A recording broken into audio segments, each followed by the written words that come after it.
Hi, congratulations on your new RV. We're really excited for you.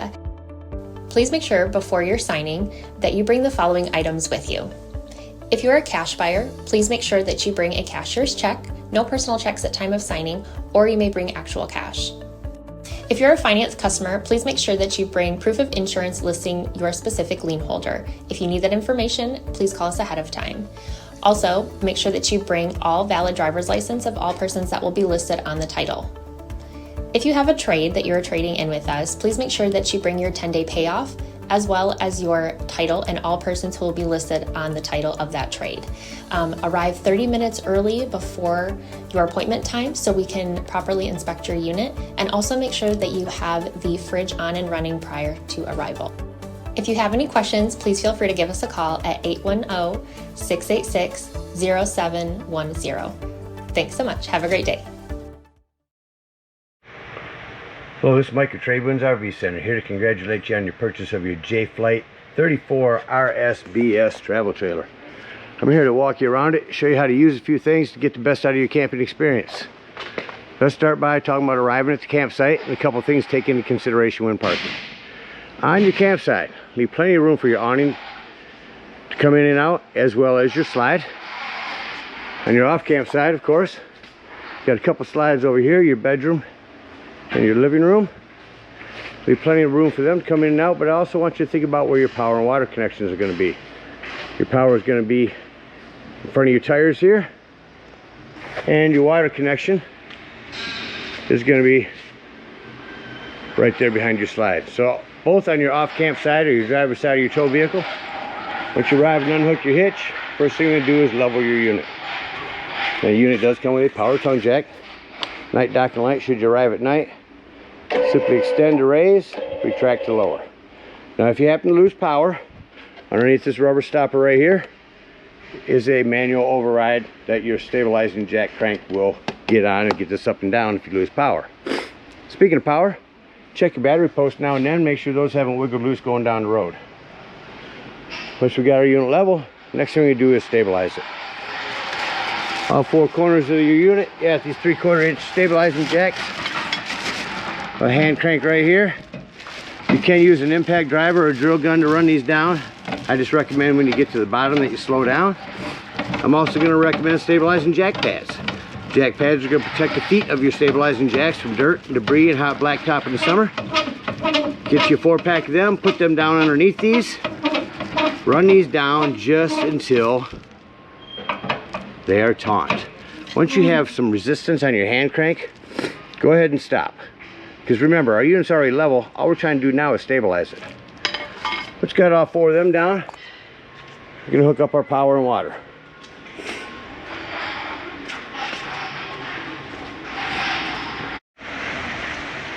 Again, your power plugs in here. 50 amp cord. They go into the left. Once it's in, turn it to the right. Put this black washer on to lock that on.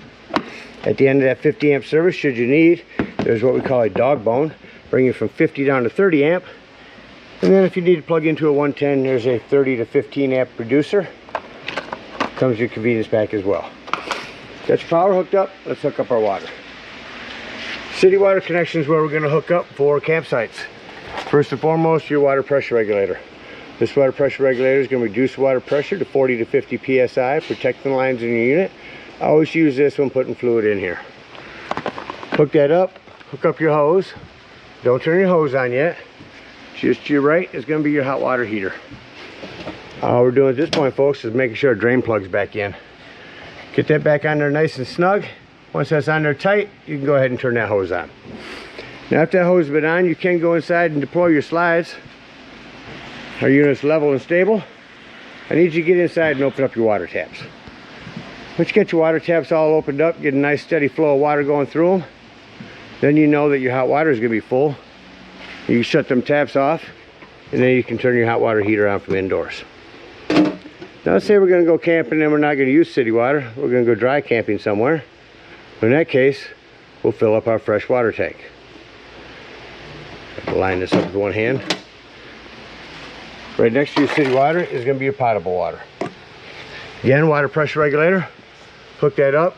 Treat your hot water heater the same way. Make sure it's still plugged. and turn that hose on. Go inside, and where you check the levels of your black and gray tanks, there's also a freshwater button. Hold that down and keep an eye on this while you're filling it. Once it's full, remove that hose, and then whenever you want to utilize that water, turn on your water pump. Don't turn on your water pump and using city water. That's already pressurized. All right, we're all set up to camp with power and water. I'm gonna go ahead and walk you around the rest of the outside of the unit. Starting here on your off campsite front, you've got your big pass-through storage. Under your bed storage, behind your slide here, you've got your black tank flush. We'll talk about that when dumping the black and gray tanks. Your potable water and city water. Got an outdoor shower down here out of those black and gray tanks. You got your hot water heater, power, low point drains, fresh water drain. A flue for your furnace. Two things on this: make sure it's never blocked, and if you run your furnace, steer clear of it. It does get hot. That is a vent for your microwave. There's where you plug your cable in at the campsites. More storage. You got a ladder, utilize it. Go up there a couple times a year, check the seams of your roof, and caulk as needed with recommended RV roofing caulk. Spare tire with a cover. Up top, you're prepped for a Furion backup camera, device you can purchase from our store. It sits on the dash of your tow vehicle. Electronically communicating with that, giving you a backup camera for the unit. Over on your campsite, not much to talk about other than you're prepped for a TV out here. There's a TV mount in your bedroom, so you can mount onto a TV. You can snap it on here or snap it on in the bedroom, same mount. Bring it out here and plug it in. A couple of outdoor speakers. For the front here, you've got a quick connect LP for your grilling. The other side of your pass-through storage. Your propane does come with a cover and is on a regulator. Simply point it toward the tank you wish to be using, lefty-loosey to open. Night docking light, and that about covers everything out here. Let's go take a look on the inside. All right, coming up inside your unit, first thing I like to point out in every trailer is your fire extinguisher. Make sure that you and everyone that's camped with you knows that the fire extinguisher is located at the entry doorway in case of an emergency. Coming immediately in, you see a little panel. Here's your controls. So starting up top, here's where you check your brand new battery. Here's your freshwater button to tell when your potable water or fresh water is full. Black and gray tanks. Here's where you turn on your water pump. Here's where you turn on your water heater if hooked to gas, your water heater if hooked to electric. Exterior and interior lighting. A lot of this other is one-touch lighting. Your slide control for your living room. Awning in and out. Slide over here. On your awning, I'll run this out real quick. I want to show you. You see the bottom of your awning is white and the top is gray.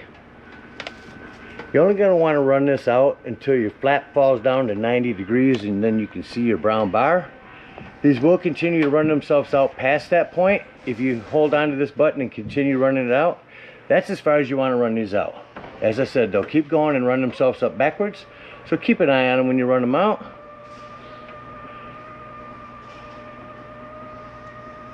Before I continue to run it the rest of the way in, I'm going to show you that you have a pitch control if it is raining.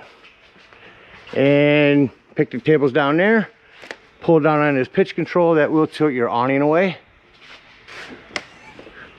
and run the rainwater away from your campsite. Do it down at this end and send it that way.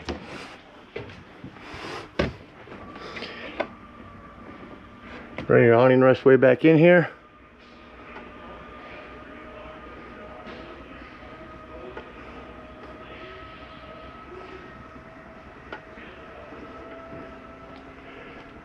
All right, we got our unit, got our awning in, shut off our awning lights and continue our tour. Continuing into the living room. Over here in your little kitchenette area, down at the bottom is going to be your breaker box and fuses. Got a handful of 15s, a couple 30s, a few 25s. Highly recommend having some of those with you when you go camping. To our left is going to be a self-explanatory microwave. Down below that, a light and fan for your cooktop. This glass top makes an excellent backsplash. Simply flip that up, turn on your panel light. When you turn this to light, it turns red. Hit your spark. When your gas is turned on, you'll get your flame right there. Same thing on the oven. Just turn it to light. Hit your spark down here. That will light it, and then just set this to the desired temperature. No need for a pilot light anymore. Rock this panel light down, gives you an oven light. Coming over to your Norcold fridge, turn it on here. So whatever's white is what you're controlling. Right now that's the freezer. That's the fridge. We like to keep the freezer at 5, fridge at 3. This is a night mode. This will tell the fridge, hey, I'm not going to be opening and closing you as much. Save me some power. And it does so. Coming over to your entertainment center. Got your TV here. Sound system up top. Turn your TV on.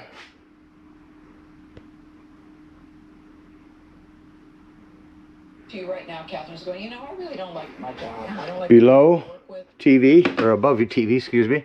It's going to be your sound system. So dual zoned here. Here's the sign. Here's indoors. Shut that off. Now it's just outdoors. Or both. Bluetooth, AM, FM, auxiliary. Touch it once to mute it. Hold it in to shut it off. Down below your TV is going to be your fireplace. Not just for looks anymore. I can go through and show you all the pretty colors. But the biggest thing, folks, is the heat. If it's chilly in the morning or evening and you are plugged into a campsite with good electric, go ahead and turn this on in the morning. This will get it nice and toasty in here in no time. Save your gas and get it warm. So quickly, I'm going to show you how to turn your sofa into a bed. So I found standing in the middle gives you good leverage. Start by removing your Velcro cushions.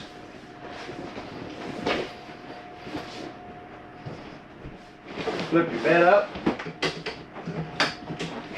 Pull those legs out, pull it toward you. And then flip that down. And just that quickly, gives you sleeping quarters. Now remember, when putting this away, lift your back up first. Otherwise you can really damage this if you try to lift this up first. Again, standing in the middle. Fold my legs in.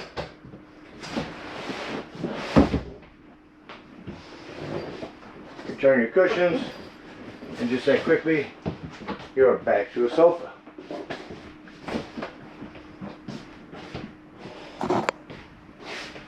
And your recliners here, pull shoot, parachute pull recliner I call it. You also have these little tables here. These will snap into your cup holder. And it gives you a place to eat. Sit and snack while you're watching TV. Your entertainment center or dinette over here. Pull this yellow to the side. That will release the top of this. This will fold down. Pulling it towards you, fold it down. Lay it down on these lips here. And then put your cushions on top. Gives you another sleeping quarters. Over here on your island is going to be your 12-volt carbon monoxide propane detector. The reason I mention this 12 volt, it's always running off your battery. So if you are out boondocking, nothing plugged in, charging your battery, going to be gone for the day, use your battery disconnect to keep this from running your battery down. A couple of 110s on the side of that. Come down your hallway here, we've got your thermostat. Just crank the air up in here. Waiting on that to kick on. Show you got a nice skylight. The AC has a quick dump. Shut your AC off. Get back to off. I know this blue light's hard to read on here. You pretty much have two modes, furnace and AC.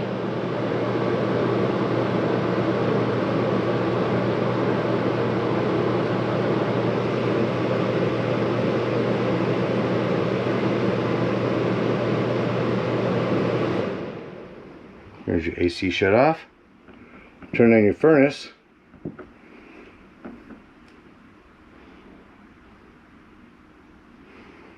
Now you'll notice with your furnace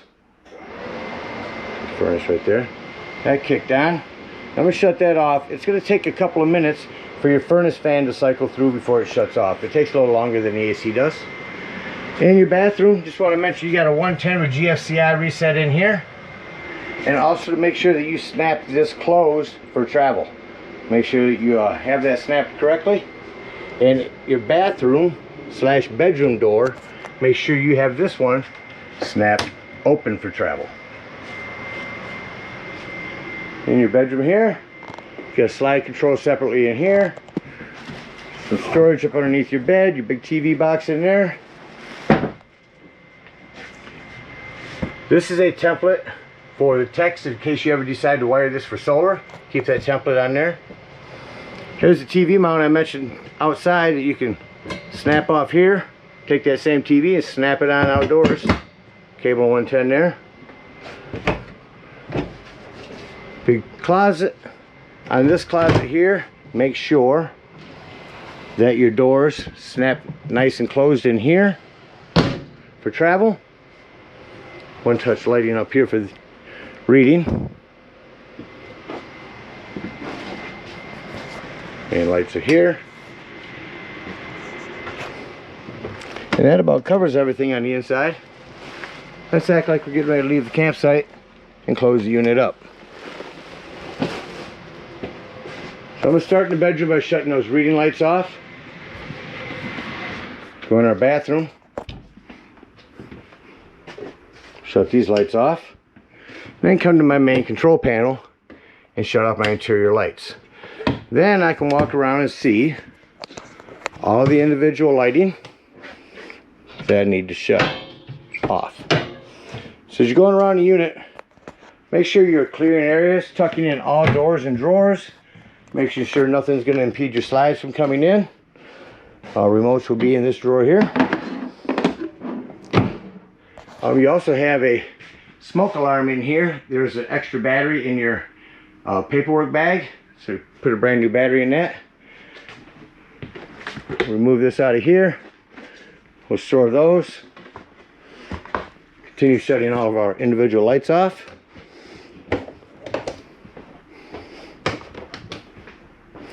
Which there seems to be quite a few of on this unit. Now we're going to go back to our control panel in the dark and turn our interior lighting back on. Now I'm going to say doors and drawers. Make sure all doors and drawers are secure. Nothing's going to impede your slides from coming in. I'm going to put away your tables here, and then we're going to bring your slides in. I'm going to come back to the bedroom first. Turn on my lighting and bring this slide in. Again, make sure nothing's in the way. Your doors and drawers are all closed.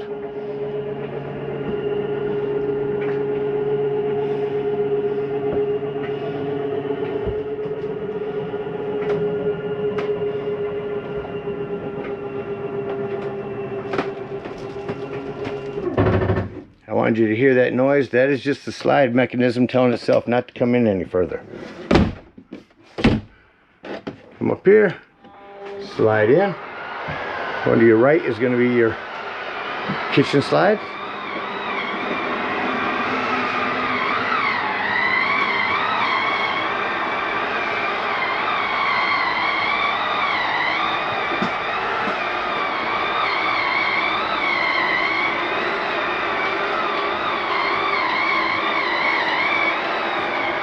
See the importance of having their doors and drawers closed. We don't need to be breaking things just because we're bringing our slides in. Slide number 2. You notice the bottoms always come in first because that's where the mechanism is, but then the rest tends to catch itself up rather quickly.